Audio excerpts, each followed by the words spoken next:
Hello 啊，好耐冇同大家去食嘢啦。今日我哋去食烏冬，一間應該係手打烏冬。Actually 我唔知係咪手打，不過如果賣得烏冬呢，就多數都應該係手打嘅。咁去睇下啦。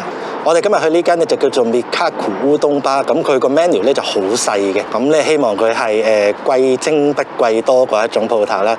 咁 Mikaku 烏冬吧嘅位置呢，就係360 Highway 7 East。咁我諗呢個 mall 應該都大家好熟悉㗎啦，即係黃金隔離嗰個 mall 呢。咁如果大家見到呢啲鋪頭呢，我諗都應該幾熟悉㗎啦。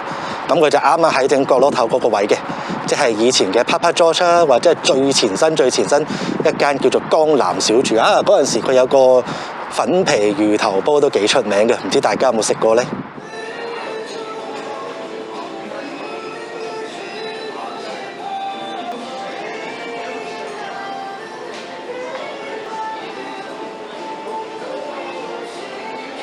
咁個 menu 咧真係正如我所講，就貴精不貴多啦。有睇下先，1、2、3、4、5、6、7款烏冬，有乾嘅，有即係撈嘅，又有 cream 底，又有湯底，跟住小食有6款，同埋嘢飲係咁多啦。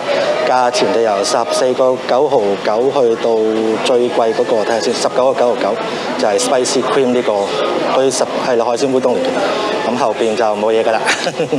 咁我哋今日試一個湯嘅咧，或者再試一個 cream 底嘅咧，咁就可以試下。咁我仲未 find out 到佢究竟啲烏冬係咪手打嘅，一陣八卦下先。呢度咧其實個鋪頭就唔係好大嘅，我諗數埋大概係1、2、3、4張卡位，再加5張2人台，跟住吧台嗰度就係3個位咁啦。咁如果大家之前有嚟過 Papa George 啲咧，你都知道呢度係好細。如果嚟嘅話咧，我諗最好就避開啲繁忙時間啦。好似我哋今日而家係晏晝4點9，閒日嚟嘅星期四，但係已經有3台坐咗喺度㗎啦。咁另外聽講話咧，時間咧都好似要等，即係都要等一段時間啲嘢先會上到台。咁呢個如果大家嚟試嘅話咧，就要記住啦。咁我哋今日咧就叫做一個 spicy 嘅 cream 烏冬 ，suppose 應該係有海鮮喺入邊嘅。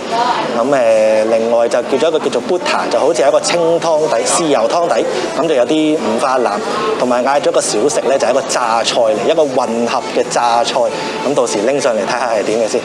咁首先上台嘅我就嘗試下讀佢個名咧，應該係叫做 Veggie Kakia 嘅，其實就係一個天婦羅嘅榨雜菜。咁我哋咧而家就冇乜人咧，都等咗8分鐘，都可以接受嘅8分鐘。但係如果人多嘅時候咧，可能就要等15至20分鐘㗎啦。即係如果睇情況。咁睇翻佢嘅餐牌介紹咧，裏邊就有蘑菇、蘿蔔、洋葱同埋青豆嘅，跟住再跟一個酸酸甜甜嘅沙律醬豉油。點解個聲得唔得啊？我就覺得幾清脆利落喎，炸得冇冧油之餘，亦都非常之香脆。不過調味係淡口少少嘅，所以一定要記住點埋佢嗰個豉油嚟食。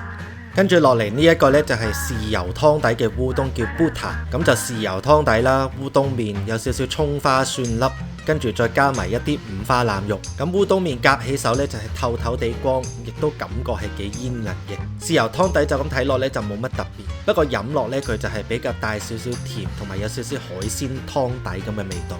烏冬麵嘅麵粉味咧都幾香嘅，口感彈牙煙韌，中間咧亦都唔會話有少少嗰種咬落去好實好硬嘅，成條嗰個口感咧都好一致。五花腩肥瘦夾雜，油脂香非常之豐富，仲有好重嘅煙燻味。不過如果再切厚啲咧就仲正。跟住落嚟就係我嘅 spicy cream 烏冬，係一個汁撈嘅烏冬嚟嘅，所以你見佢湯嘅份量咧唔係非常之多，亦都比較結身。材料方面嘅見到就係有啲青口啦、蝦，有幾塊麵包仔，有啲椰菜，其實裏邊咧仲有少少魷魚喺入邊嘅。跟住喺所有配料嘅下邊咧就係嗰個烏冬麵啊，夾上手有同一個煙韌彈牙嘅感覺啊。不過因為呢個汁咧係結啲，所以你夾起上嚟嘅時候咧係會連帶住好多汁嘅。咁我諗呢幾塊嘅麵包嘅作用就係要咁樣啦，應該係要你點汁嘅啦，係嘛？冇理由要搽牛油啩？塊麵包咧就冇咩特別嘅，我諗佢都係買翻嚟嘅啫。不過點起啲汁咧就真係正啊，非常非常之正。咁麵底就係同一個烏冬嚟㗎啦，不過因為我話呢個汁結啲呢，所以你食起上嚟就會黐咗好多汁，咁個感覺亦都同頭先湯嗰個係有啲唔同嘅。佢呢一個辣汁呢，真係幾惹味幾香口㗎，仲有少少鹹香味添嘅。如果我估嘅話呢，唔知佢係咪落咗啲蝦醬呢？可能唔係嘅，不過我估係咁估啦。其他配料方面咧都幾新鮮嘅，青口大隻，冇沙，鮮甜，蝦咧亦都非常之爽脆 ，size 適中咧，唔算好大隻，不過我覺得 OK 噶啦。呢個烏冬咧，我最中意佢嘅特別之處就係佢嗰個辣汁做得好好，有鹹香味，食起上嚟真係好特別。咁烏冬嗰方面咧，我就問咗佢就話唔係喺店鋪入邊手打，但係佢出邊咧就有一個工場幫佢做，咁佢哋就俾咗一啲特定嘅配方佢，咁佢幫佢做，每一日新鮮咁交嚟嘅。咁總結嚟講呢，食咗3樣嘢連埋 tips 要俾60幾蚊呢，我覺得係幾貴嘅。咁值唔值就見仁見智啦。個烏冬係做得唔錯，但係就唔係喺鋪頭度手打，即係冇得睇住佢手打呢，就好似又爭咗少少咁。咁如果揀嘅話呢，我就會中意嗰個 spicy creamy 烏冬多啲，因為嗰個真係有啲特別。豉油湯底嘅 butter 都好食，不過值唔值10幾蚊一碗呢？呢個就真係見仁見智啦。咁另外呢一個天婦羅炸雜菜呢，真係幾好食嘅。不過唔知係咪我嗰日坐嗰個位呢，啱啱對正個風口，所以啲嘢呢好快就凍咗少少。咁整體嚟講呢，當晚嘅客路呢，其實都係後生仔居多，總之係都係幾後生嗰隻。我諗都係20零歲左右嘅年青人啦。咁如果大家有興趣試嘅話呢，都可以不妨一試嘅，因為有啲嘢係真係幾特別嘅。咁好啦，今日條片就嚟到呢度先，多謝晒大家收睇。如果有興趣嘅就記住訂閱、讚好、留言、分享咯。我哋下次再見，拜拜。